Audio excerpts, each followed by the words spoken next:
and I'm currently at Kechara Forest Retreat, Bentong, Malaysia. And today I'll be doing a sharing on the qualities of the Sangha.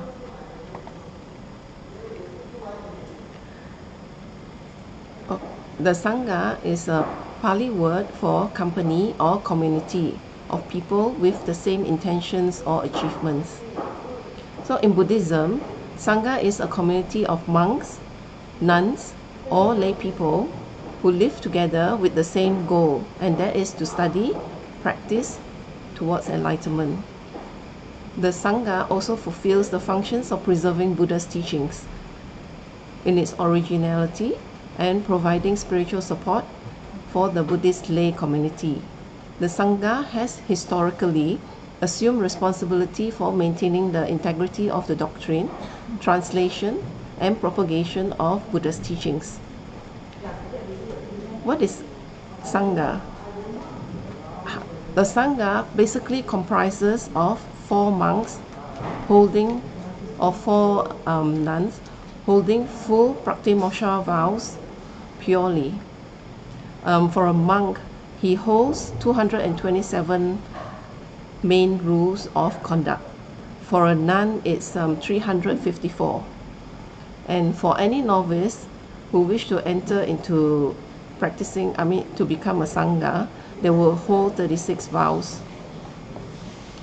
Pratimoksha vows are basic rules of monastic discipline.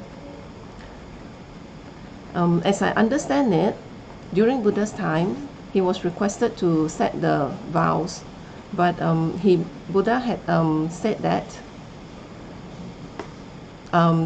in the community, they will develop the rules according as they go along. So when the need arises, then they will set the rule.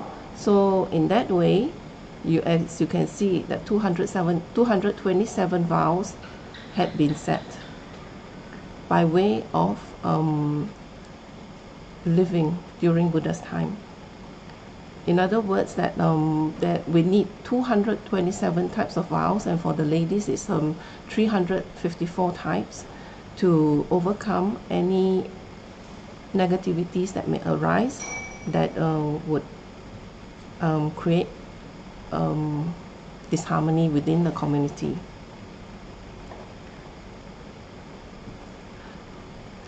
In order to be a monk or a nun, usually they would have gained some level of merits, that they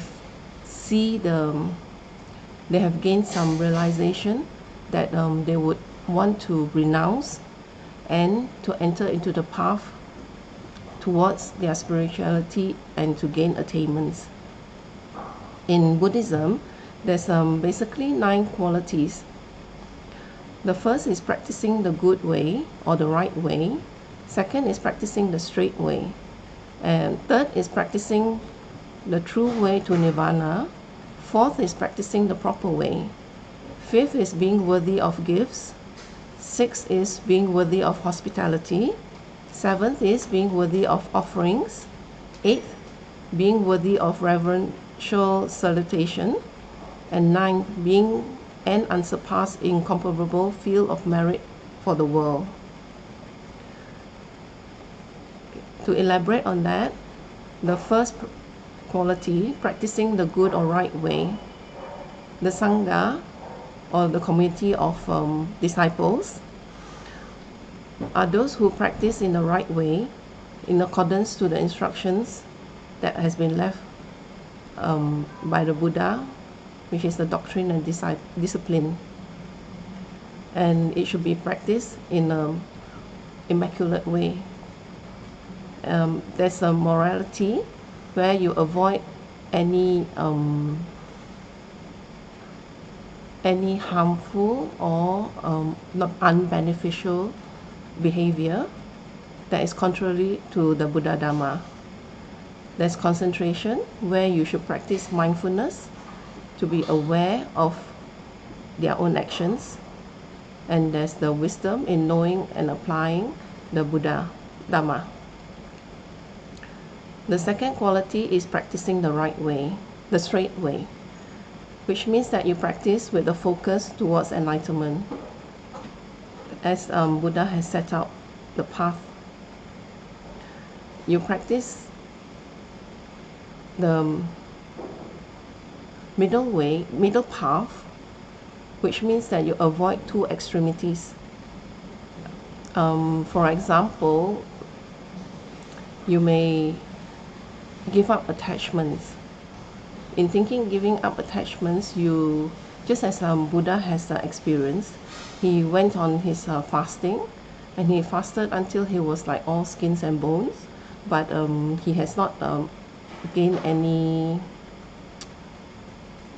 he has not reached that level of enlightenment until a lady came and offered Buddha the milk and some rice, and at that point he realized that in this world we are still in a body that needs sustenance.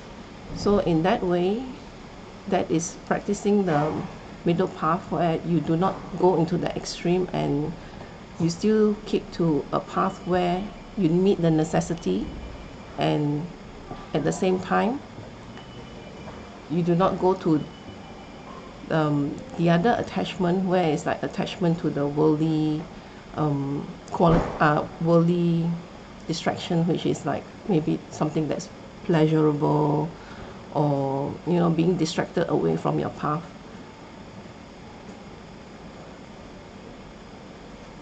And the second quality is actually basically you're practicing right view, right resolve, right speech, right action, right livelihood, right effort, right mindfulness, and right concentration. The third quality is practicing the true way to nirvana. The Sangha would practice the true way, which is called the truth, as according to Buddha's teachings. And this is practiced with wisdom and gaining insight into the way of things, and also cultivating the knowledge of the Dharma through contemplation in experience, other than in just basic learning. So it's an experiential type of realization that they practice. And the fourth way is practicing the proper way. Practicing in the proper way means that you hold your vows and you have that integrity that people can rely on you. You keep to the doctrine and the discipline.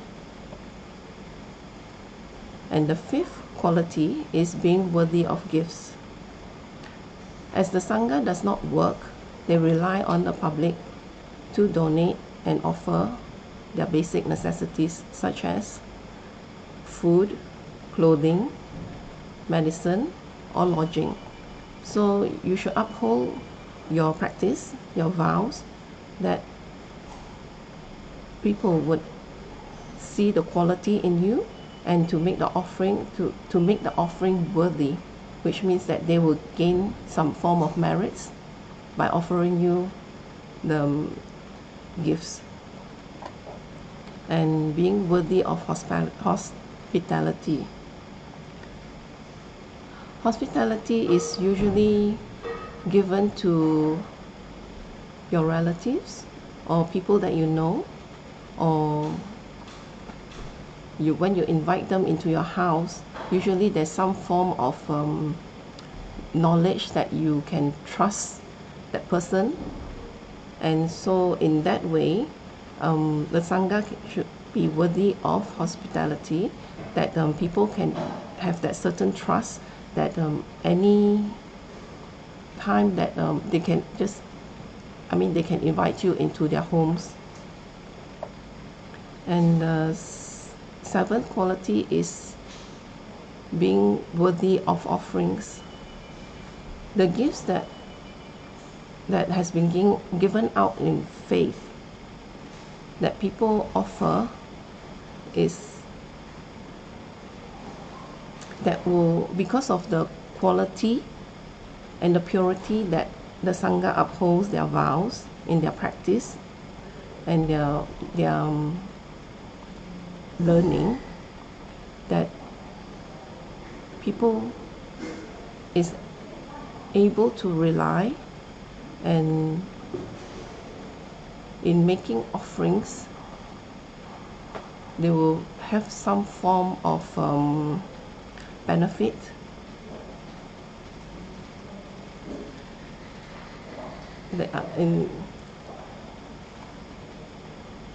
It's like offering to an enlightened quality, where they view the Sangha as potential Buddhas. So in that way, the people would receive some form of benefit in form of merits.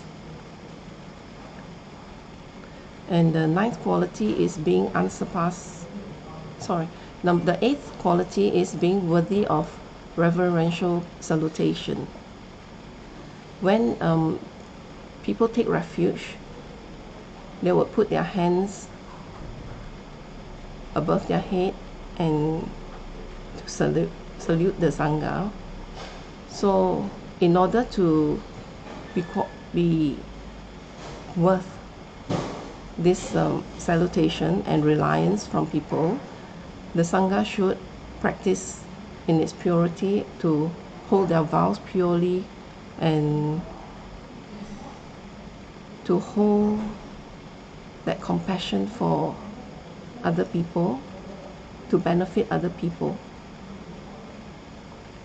and that makes them worthy for people's offering of a salutation, doing prostration, I would say. And being the unsurpassed field of merit for the world, the Sangha as a community holds the purity of Buddha's teachings. They practice with their body, speech and mind towards gaining and attaining full realizations. So they are the one who are now holding the merit, they call it the merit fields, because they are generating merits daily through their practice, through their learning, and through their benefiting other people of the community.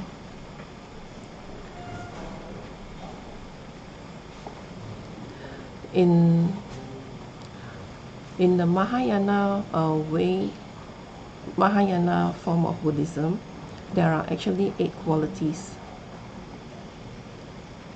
These qualities are wisdom of knowing existence as it is, wisdom of knowing all existed things, inner wisdom, free from afflictions of obscuration, free from obscuration of knowing, free from obscuration of lower aspiration.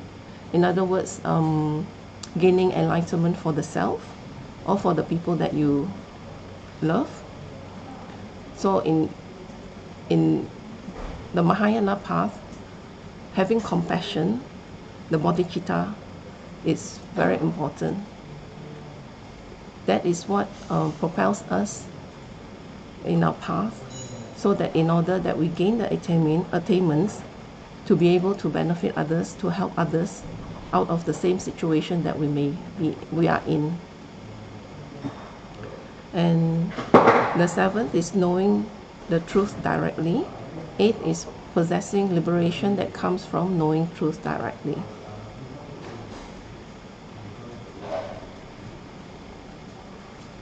And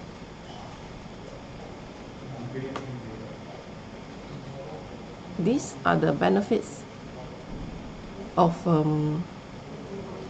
the qualities of the Sangha, that when they uphold and they keep and they practice, that they be able to help all the lay people who towards maybe inspire them to begin their path, that we may all gain some form of attainments to be out of our sufferings.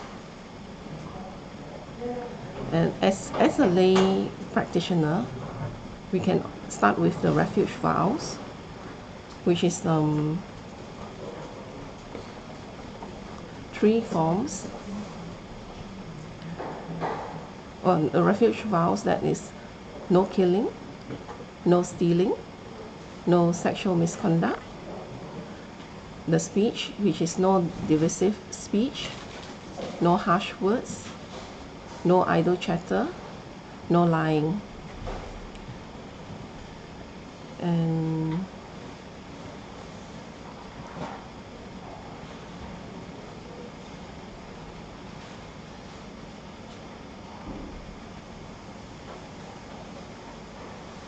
okay, the Sangha is worthy of our refuge because they have put aside their worldly concerns or their worldly activities, such as having a family, working, and enjoying life as it is that we know. They realize that there's something higher that is that we can gain, that is more permanent and not as impermanence in everything that we feel, like impermanence of happiness, impermanence of our lives, and impermanence of every emotions or every activity that we face in samsara. So they realize there's something beyond that, and in following Buddha's ways, they will gain that level. They work towards that level where they apply their whole body, speech, and mind every day, daily, to gain what Buddha has accomplished. And in that way, with their attainments, they are be able to guide the lay people who are interested to also pursue and practice the way out of their current sufferings. The lay people at their own state of mind, they may pursue a practice in any form that they wish, and the Sangha will be there to guide. As because they are the upholders of Buddha's doctrines and discipline, they will be qualified to teach us and guide us whenever we need. So for today, that is where I share the qualities of the Sangha. Thank you. So now I'll be taking questions.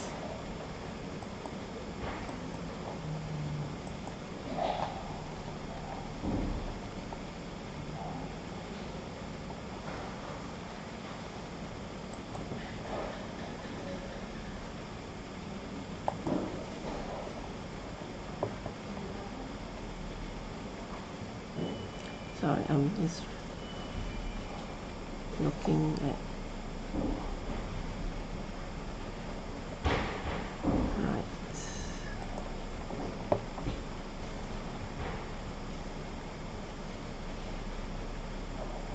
I'm just refreshing the Facebook page in order to see the questions.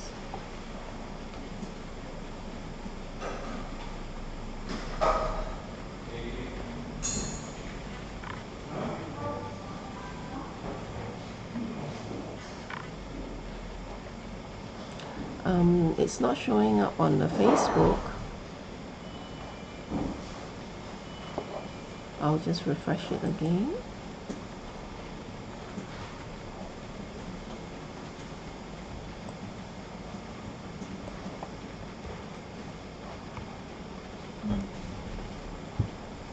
Right.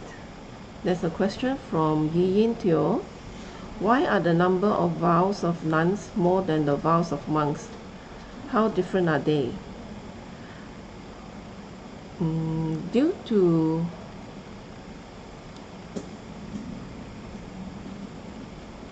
being female, they say they have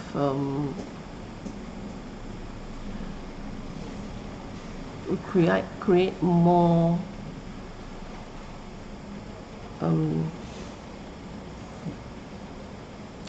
let me confirm this and get back to you on this, because I do not want to mislead in any information.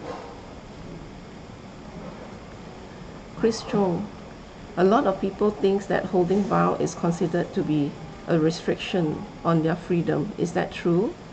That would be not true, because holding vows actually gives us a lot of freedom, because we know what is right and what is wrong.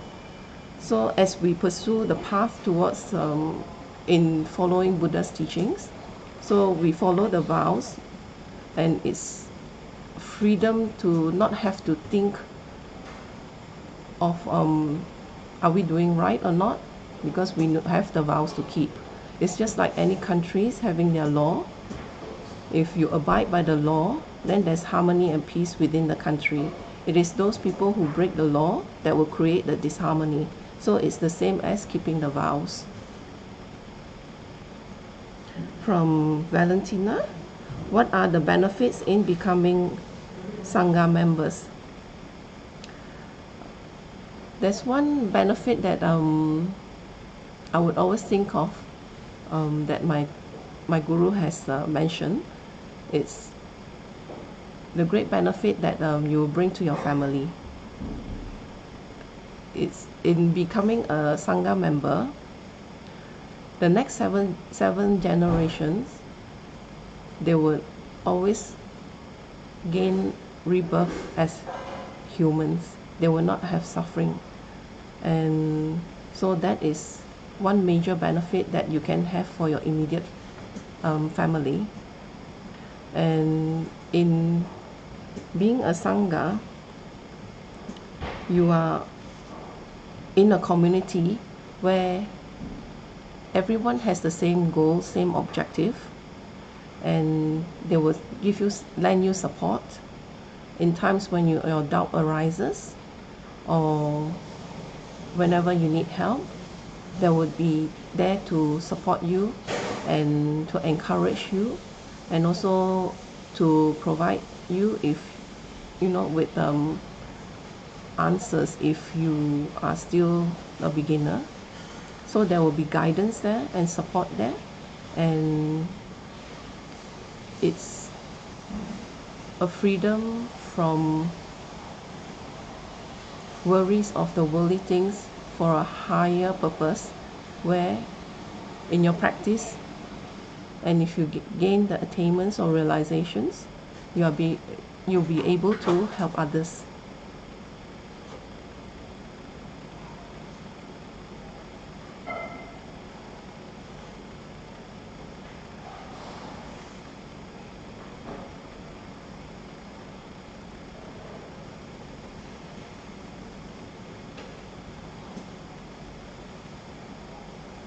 Right, that is the questions for tonight. And I will get back to you on the question by Yin Teo. Thank you very much for sharing with me, the time with me. And now we'll seal the sharing with a dedication, which I will do in Tibetan. Jang Yat Sin Jo Rinpoche, Ma Ke Pa Nam Ge Shi, Ge Pa Nam Pa Me Pa Yang, Gon Ning Gon Du Pe Wa Shu, Don Ning Dong Wa Rinpoche, Ma Ke Pa Nam Ge Shi, Ge Pa Nam Pa Me Pa Yang, Gon Ning Gon Du Pe Wa Shu, Da So Ji Ni Sa Pa Gi Wa Di, Dan Dan Dro Wa Gun Na Gam Pa Da, Je Pa Je Sun Lo San Tra Pa Yi, Tam Ping Yin Po Rin Du Sa Se Sho, Ge Wa Kun Tu Yan Da La Ma Dan, Dra Me Chu Ki Pa La No Chu Jing, Sa Dam Lang Yi Yak Te Ra Zo Ni, Do Ye Chang Yi Ngo Pa Nga Tu Su, Ge Wa Di Yin Yu Du Da, La Ma Sang Yu Driu Ni, Driu Wa Chi Kya Ma Lu Pa, De Yi Sa La Go Pa Shu, Jo Ge Kya Po Sung Ga Pa, Jo Sun Nam Pa Pe Wa La, Ge Ki Sa Ma Si Wa Dang, Tung Ki Ma Lu Sang Wa Shu, Da Dam Sung Ni Du Sun Dan, Dre Wa Song Yi La Te Me, Ge Wa Lo San Tra Pa Yi, Tam Pa Yu Ri Va Yu Shi, Ni Mo De Le Sen De Le, Ni Ming Gun Yan De Le Shi, Ni Sin Ta Tu De Le Pa, Kun Chu Sung Yi Jing Gi Lo, Kun Chu Sung Yi Ngo Tru So, Kun Chu Sung Yi Tra Si Shu, Je Sun Lam Ma Ku Sen Rap Ping Ching, Nam Ka Tre Ni Jo Yu Ge Ba Da. Nó xong tem pe dro mi sập song ni dro e mun sa ta tu ni yu shi gao e ro e ko e shin gam den ben dan de wa ma lu yu ni chen ren zi wan ten sing ya so yi sha pe shi de ba du den yu shi Tom pengo drama lupa den de dala sel dusu ko dan den pa long shot nam ke pa su shik shuk den sel.